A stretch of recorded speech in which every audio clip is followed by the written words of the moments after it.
Hey everybody, Bobby here again with B&C RV.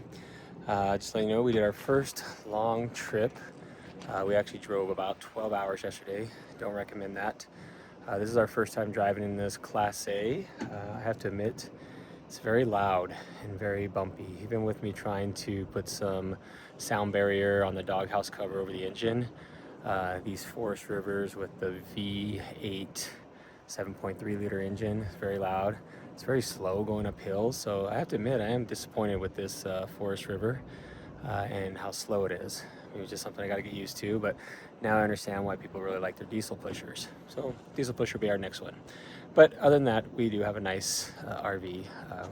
Again, it's hard when you drive 12 hours in one day. We don't recommend that. I want to show you how I did our water system here. So right there's our spigot.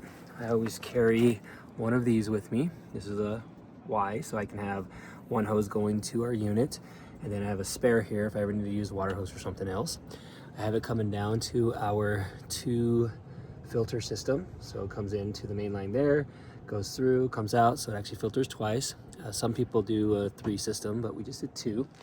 Then what I do is I have it come here to the hookup in our unit. So right here you'll see I have a big long thing here. I don't know what to call a thing, but that's because I have a water gallon gauge right here. So I can click on the water gauge. So far we've only brought in about 0.4 gallons of water since we've been here. We just got here last night. This is the pressure gauge. So all of this is in line.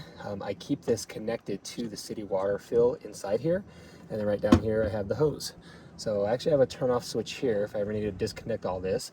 And then also on the hose, I have a disconnect switch right there. So if I ever need to turn off and just take the hose off. So it's nice to have these types of valves here so you don't have to keep going back to the spigot and close it. But this way it protects your water pressure, protects your lines going in. You can track how many gallons of water you put into the system if you wanted to. So yeah, it's a really good way of doing things. The hose just comes up, of course, to the bottom of our unit there. I also have our sewer line here. Got the sewer line connected back there, as you can see. I also bought one of these flow view prevents. These things are really nice. So basically you put it into the pipe, you push this handle down, and it compresses into the pipe, so it stays in there really sturdy. Highly recommend getting one of these. So yeah, before we leave, we'll drain some of the black tank and drain some of the gray to clean out the hose and everything. So that's what I've done so far with this.